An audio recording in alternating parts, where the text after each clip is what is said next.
What's up, what's up, what's up? Welcome back to another episode of the 49 Show. The 49 Show. The 49 Show. All right, so look, today we're going to talk about the 49ers. That's what this show is all about. Well, that's not what it's all about, but that's what I would like to talk about for a majority of the time. So, the San Francisco 49ers, today is what we're going to talk about. And when I started this video, I wanted to start this video to introduce myself first. This is just my second video, so you all bear with me. I got a lot to learn, a lot of more things to understand as far as my videos, my approach on what I want to do. But I will get better as time, so you all just bear with me. But one thing we all got in common, Niner fans, is that we are diehard 49er faithfuls. And so today, I wanted to start this video off by letting you know, again, I'm K.O.D.S. I did my first episode on yesterday, and I talked about Magic Johnson spilling the tea. Today, I'm talking about the 49ers because, again, I wanted to start this video just telling you I'm K.O.D.S. and I am vice president of the 49 Club in the South area, where a lot of chapters, a lot of 49er chapters around here, and you all know, everywhere from Memphis 10 to Houston, Texas, Atlanta, GA, Toledo, up in Ohio, North Carolina, Nashville, and California, Utah, Arizona. It's just, the list goes on. Jersey as well. Niner Empire, we do it big. You already know that. But I wanted to talk about the draft. We were at the draft. It's almost been a month ago now in Nashville, and we showed up and showed out as always. Took over the city. That's what we do. So shout out to the 49 Club. Shout out to all the other Niner Empire chapters all around, not just here in the South, but all around. And I wanted to start off because I'm late talking about the draft. You know, what I feel about our draft picks, who we drafted, how we could have gotten better, if we gotten any better. You know, position by position. But I'm actually going to have to start this video off with a little bit of breaking news. Now, I don't know if you all consider it breaking news or not, but I just got word that Nick Bosa has an injury. It's a hamstring injury. Kyle Shanahan has confirmed it.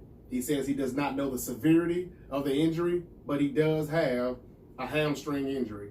It happened during LTAs. I don't know if it was today or yesterday, but he has suffered a hamstring injury. Now, we know when the rookie camp started a couple of weeks ago, they just came and showed up. Nick Bosa didn't do much, and they wanted to go real light with him and just kind of slowly work him in until he gets up to speed because of the previous injury that he suffered in college, his last year at Ohio State, and that was the core injury.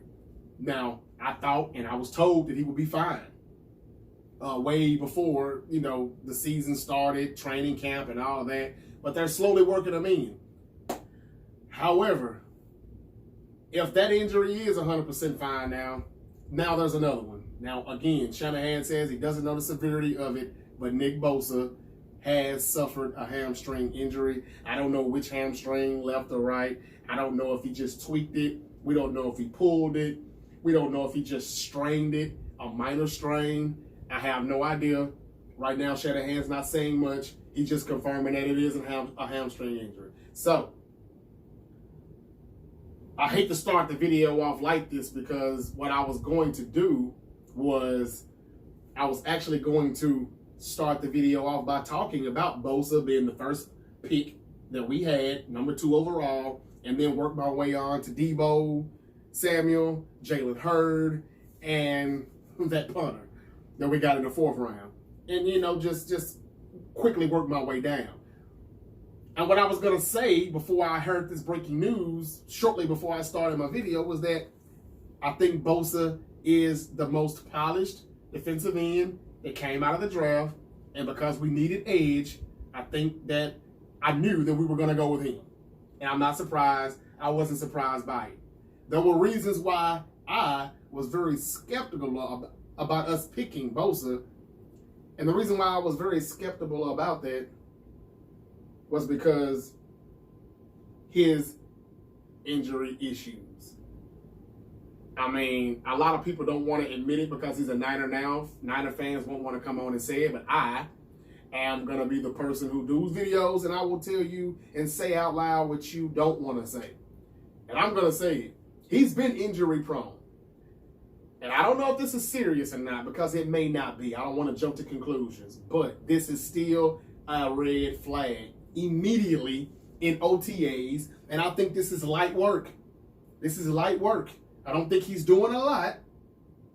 But immediately, he has an injury.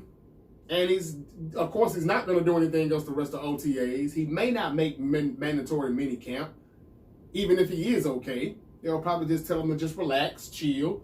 A hamstring injury can be very, very tricky. Even if it's small, it can become major.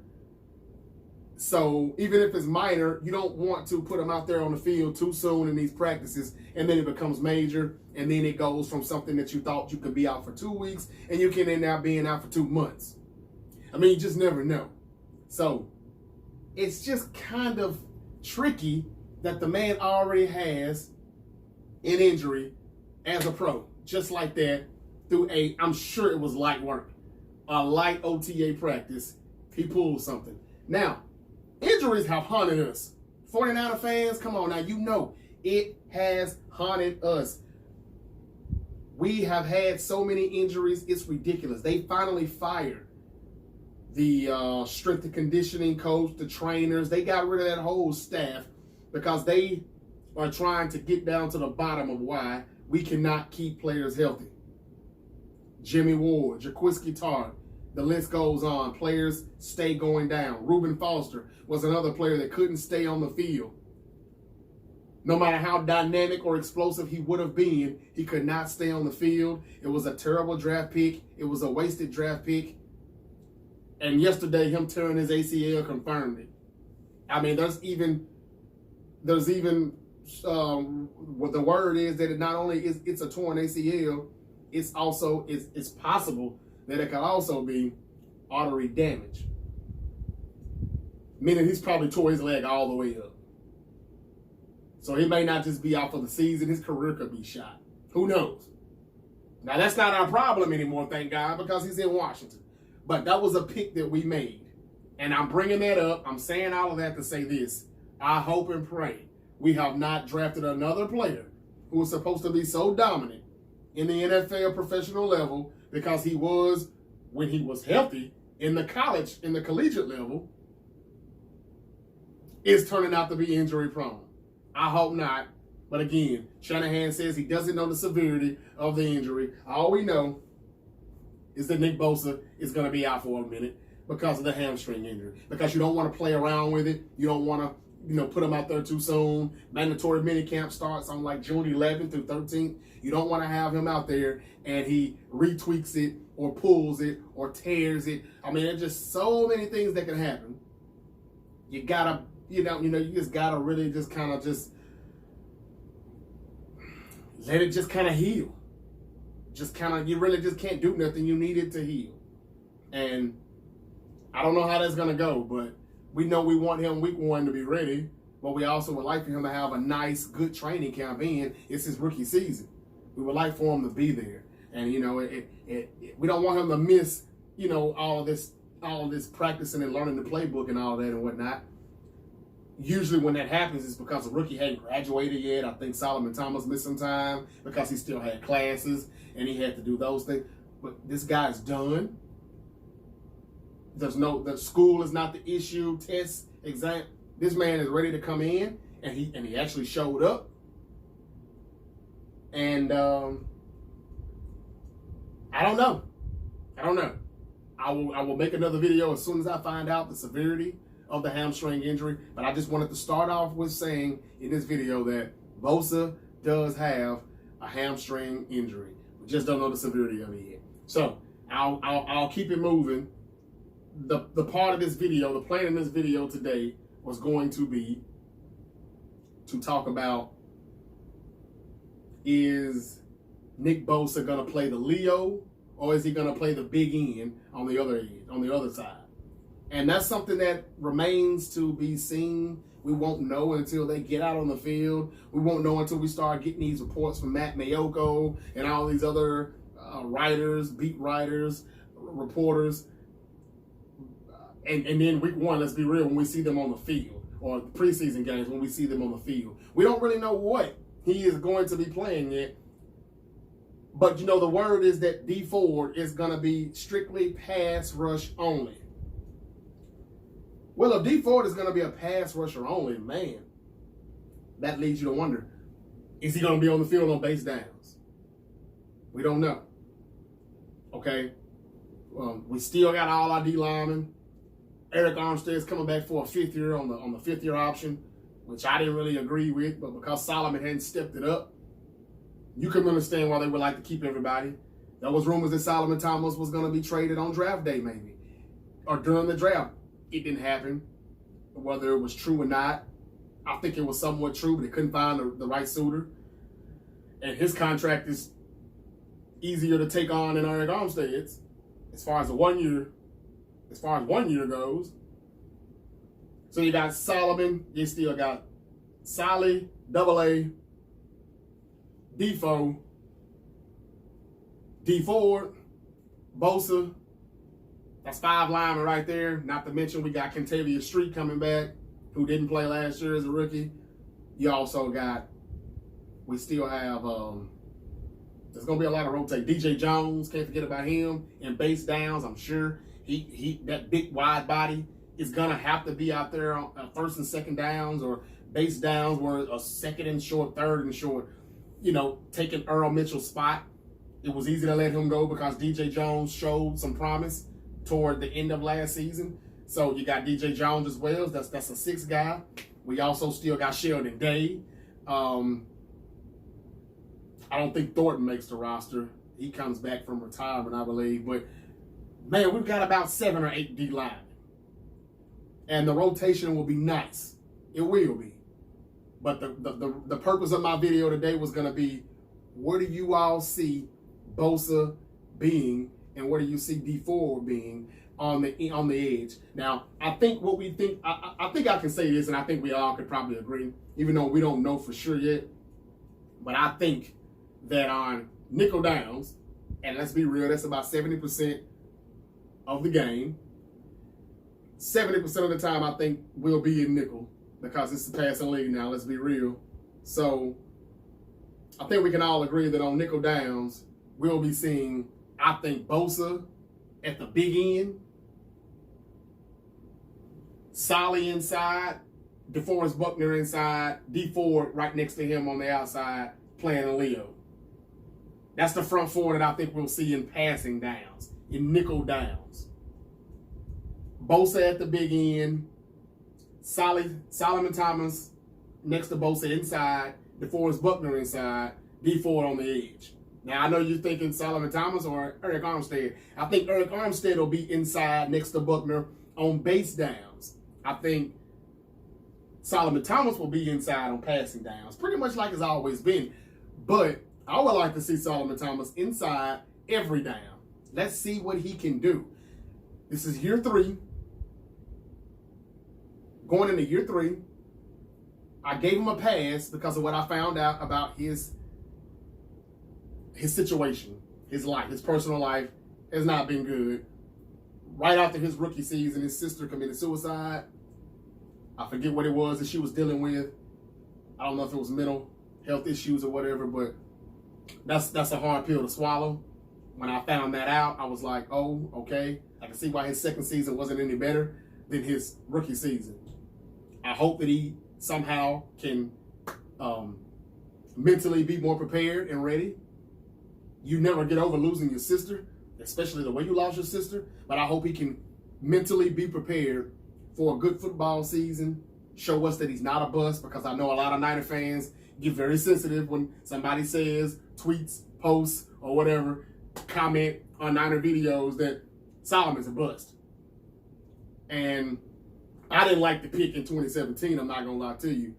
But I pulled back from calling him a bust because we have not been playing him at the right position. So I have to be fair, and especially what I know that went on right after his rookie season, I probably would have quit football for a year. You know? So kudos for him to even go out there and still fight, practice, play. But, and let's be real, Saleh does get a lot of double teams. When he's playing the big end, when he's playing at the Leo or the big end side, you know, he is pretty good at the run defending. But we know in college, he was defensive tackle inside of a 4-3 at Stanford, and he was better because he is quick enough to get around or bully around the guards inside, but he is not quick enough or strong enough to get around the tackles on the outside, on the edge. He can't do it. It's not good enough.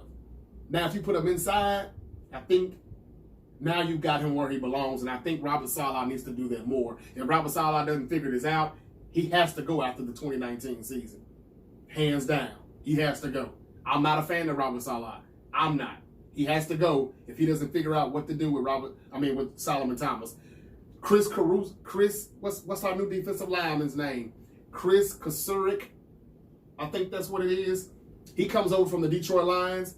Our new defensive line coach, Robert Saleh, is the DC. He has said that Kasurik is brought here to figure out and look at film on what we want to do with Solomon Thomas. Saleh, isn't that your job as well? You should know what to do with him after 2 seasons already. But for the 3rd season, a new D-line coach is coming. He'll figure out what to do with him. He'll tell it to Saleh. Saleh likes what he hears or likes what he sees. When week 1 gets here at Tampa Bay, the Niners should have one of the top 5 front sevens or D-line in the league, in my opinion. It should be top 5. Maybe now week 1, but by week 8, we should be a top 5 defensive front because there's just too many players.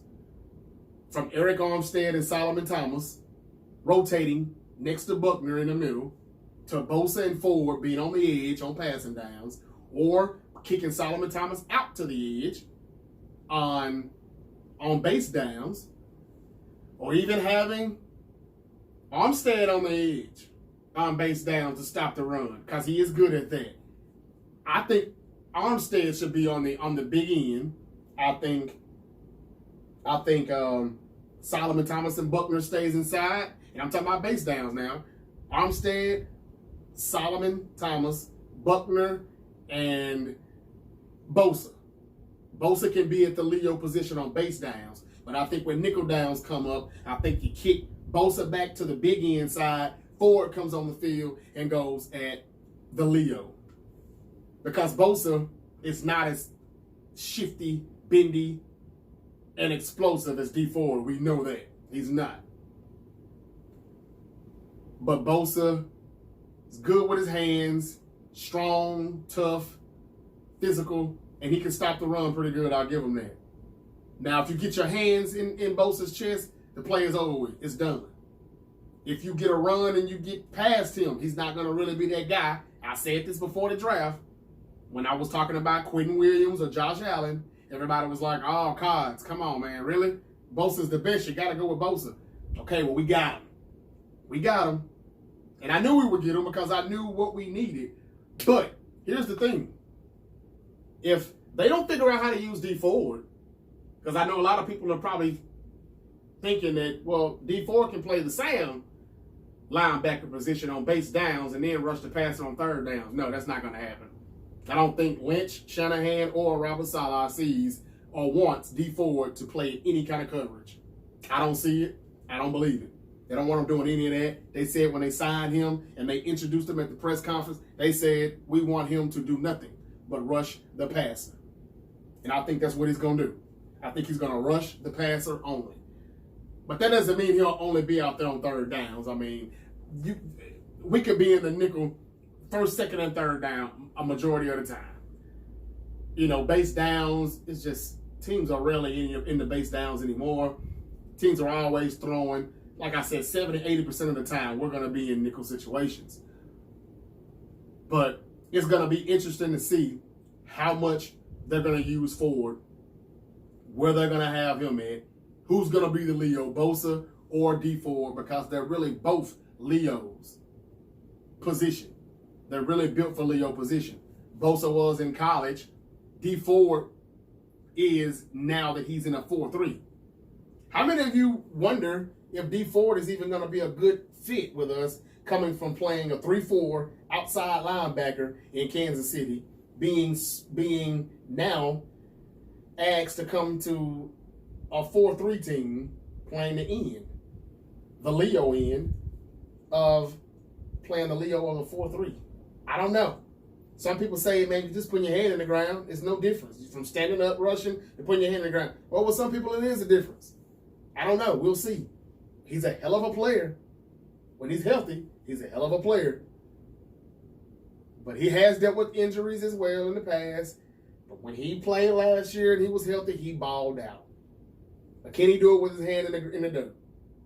I don't know. But I think he'll probably be the Leo.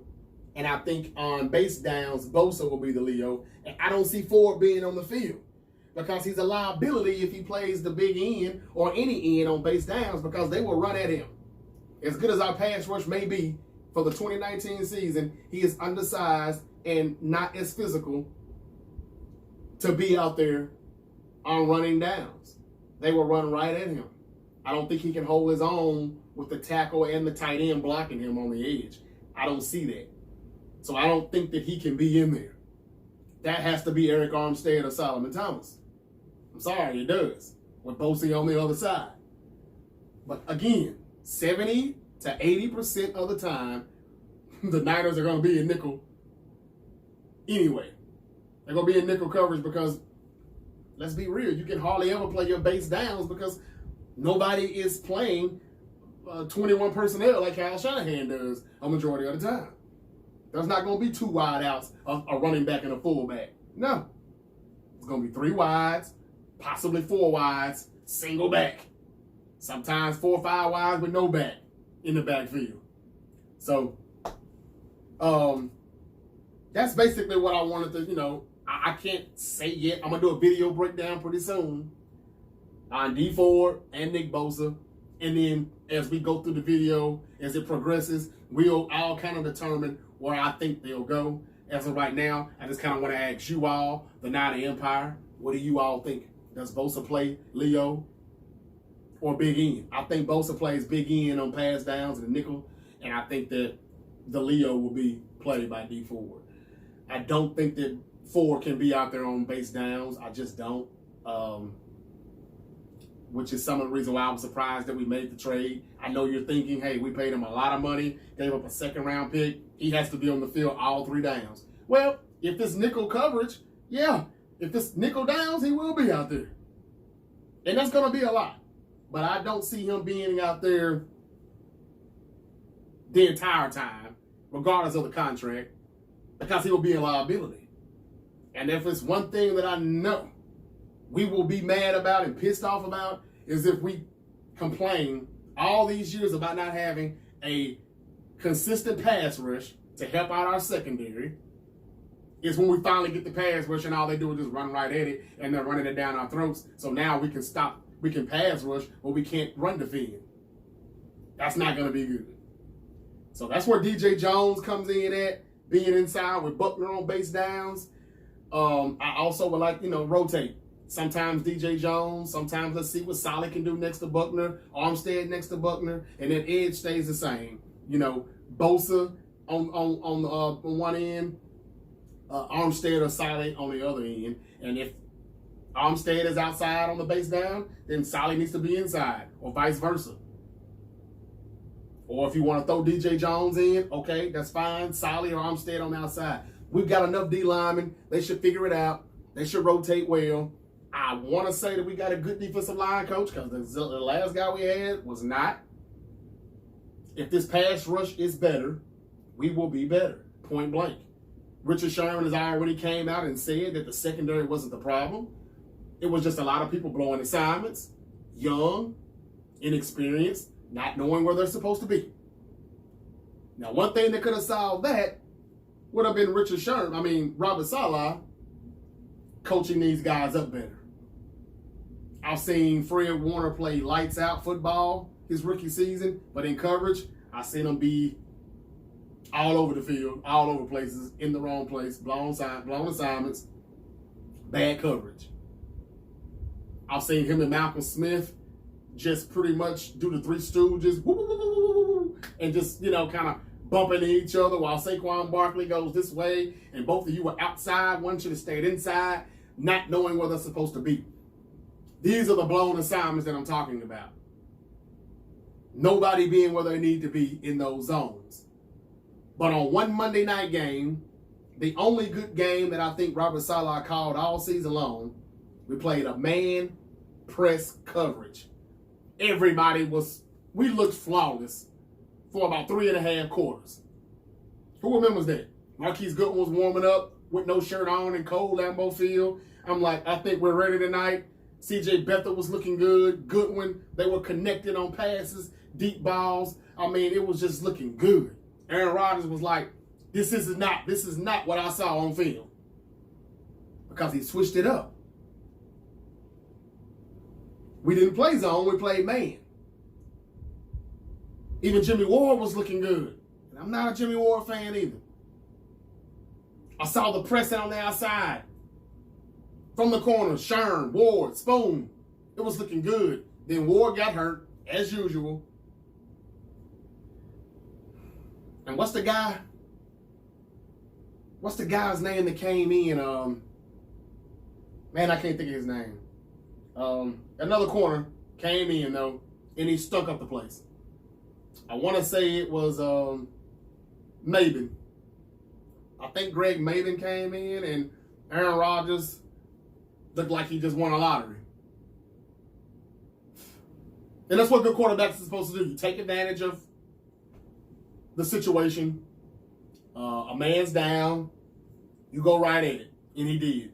And we went back to zone, too.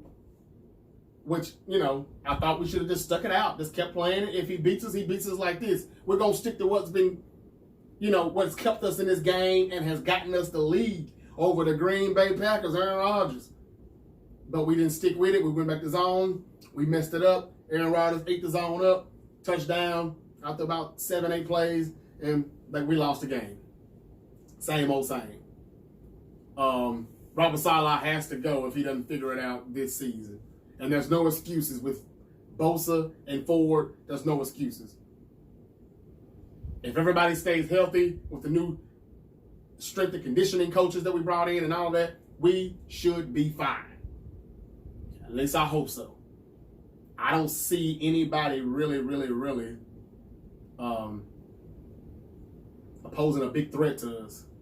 And I mean offenses. Because our defense should be right. Sherman is going to be 100% this year. He was not 100% last year. The Achilles heel, the plate or whatever that he had in his heel, that's finally removed now. He can move. He feels better. He's got the cushion and everything he can feel now. He's probably got his bounce back, his step back. Yeah, he's another year older.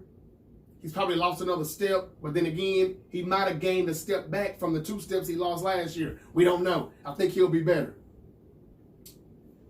There's a lot of, what I wanted to say was that we could be so good, sky's the limit, but there's just so many ifs. And we all know if was a fifth, we'd all be drunk. Jason Verrett, a damn good corner when he's healthy. A damn good corner when he is healthy. I've seen film on him shutting down AB, the best receiver in the game. Or he's the top 2, top 3, however way you want to look at it. In 2015, he was the best. Verrett shut him down as a Charger when they were still in San Diego. Problem was that was his last full season that he played in the NFL. Since then, 2016, 2017, 2018, he's been hurt. Whether it's an Achilles, an ACL, a shoulder, he stays getting hurt. But if he can stay healthy, which is a big if, but if he does, we don't even have to worry about Spoon. We've got Verrett and Sherman on the outside with Kawan Williams on the slot, or DJ Reed, or Witherspoon, however way you want to work that out. But this could be good because this is a player that we didn't have last year. And maybe that helps Spoon out because he gets to watch a little bit more. he gets to come out maybe on certain downs only, and you don't have to worry about him getting 8 alive on every down. You know, I don't know. But if Verrett is on the field starting with Sherman and he stays healthy, with that, those two corners on the outside, Kawan in the slot, then it makes, with that front four, with that pass rush coming, Bosa forward, Buckner inside. You double Buckner, here comes Dee Ford, maybe on a stunt, or here comes Buckner up the middle if you're doubling Dee Ford on the edge, or wait a minute, you forgot about Bosa, or wait a minute, here goes Saleh. Now Saleh's doing more because there's other people getting the attention on that side of the line, not just him. He will be one-on-one every time. There's no way I see anybody doubling him when you got Bosa, Ford, and Buckner on the field at the same time.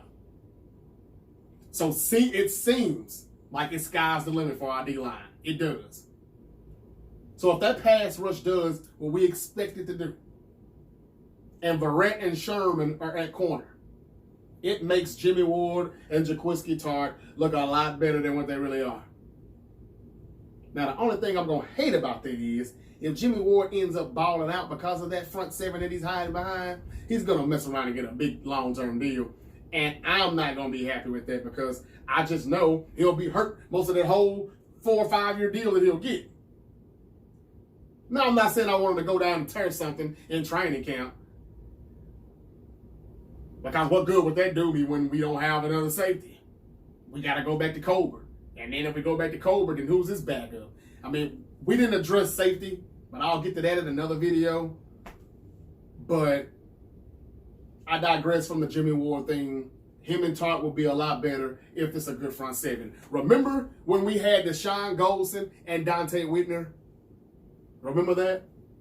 And remember when Deshaun Golson used to be like, woo, who was this guy? Rodney Harrison or somebody? Or Eric Berry, how he comes up and gets the hit or the pick? Or just, I mean, he just looked like a good safety. Now, he did used to have some penalties with the late hits and all of that, but he did put fear in those guys. After taking that flag, they wouldn't come down that, they weren't running certain routes anymore. What I'm getting at, though, you people, is that Deshaun Golson was hiding behind our great front seven because he left San Francisco and we drafted Eric Reed to replace him. When he left San Francisco, he did nothing. I think he left us and immediately went to Tampa Bay, and he wasn't there long. I think somehow he ended up in Washington for a minute, and now he's out the league, and he's been out the league for years now. Dante Whitner, good strong safety, good hitting guy, punch you in the mouth. Excuse me, but coverage, he sucked. Let's be real. He was never where he was supposed to be in coverage. He might as well have just been in the box the whole time. He was a big-ass linebacker. When he left and went back somewhere else, he went to Cleveland or whatever, not so much. They were hiding behind a good front seven. I mean, when you got Aldon Smith, Justin Smith, Patrick Willis, Navarro Bowman, Ray McDonald, Isaac Sapiaga.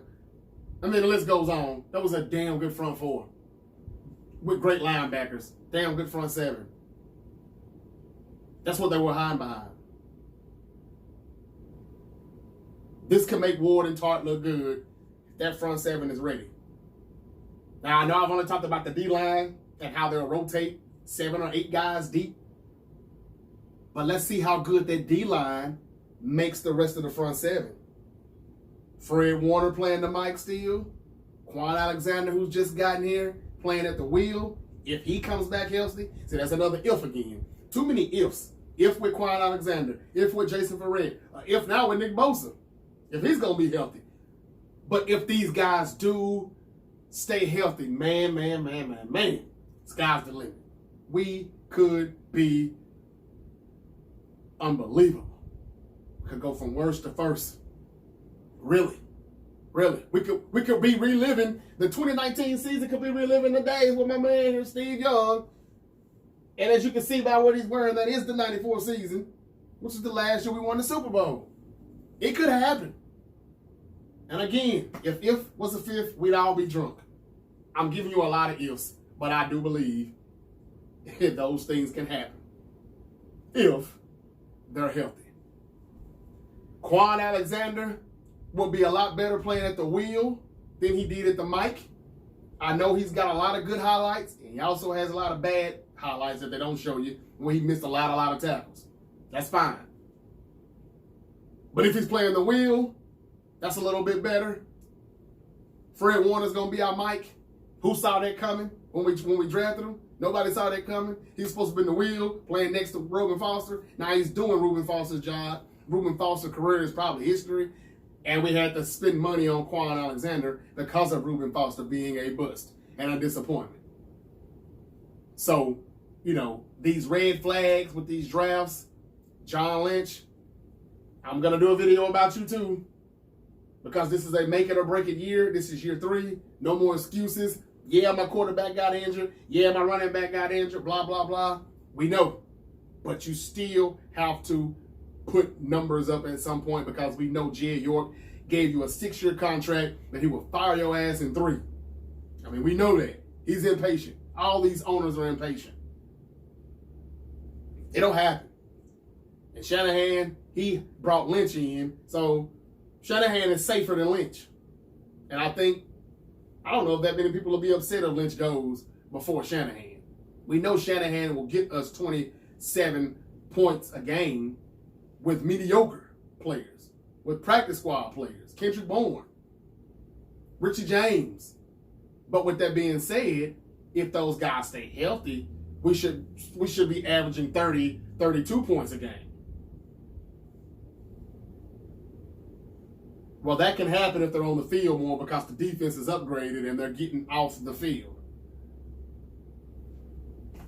It could be a good season, but I wanted to start off talking about the draft. Nick Bosa, I understood why we made the pick, but I had questions about his injuries, his injury history, and I had questions about his ceiling. I thought that Nick Bosa already had reached his ceiling. I know for a fact that what I saw in college, him just bullying over those tackles in college, he won't be able to do that in the pros. I don't think so. I thought Josh Allen was much faster, more bendy. No, he wasn't good with his hands like Nick Bosa is, but he can be coached to be better with his hands. But so explosive, and he could get around. And he could have played our Sam linebacker position. So I thought we probably would have went with him, but I knew he wasn't even on our board, I don't believe. So we got Bosa, that's fine. Niner Empire, we need him to be healthy though. In order for anybody to comment and say, yeah, you're wrong, he's going to be the best ever, he's going to be this, he's going to be that for us, I hope that's the case. Because he's a 49er now. Don't ever get it twisted. Once you become a 49er, once you put on that red and gold, I'm sold. But I need you to do what all the people that told me he can do to do. If I'm saying he can't, but you're saying he can, I need him to do more of can than can't. Point blank. But I'm about to wrap it up here, guys. I just want to say that I thought Nick Bosa, I knew it was going to happen. Let me know what you think about the pick. Let me know if the injury is not serious. What do you think he could do? Is he a 10.5 sack guy on the rookie year? Or is he only 5.5 sacks? Or does he just... I'm out. See you next time. 09 show. Say bye to Steve. Till next time. I'm out.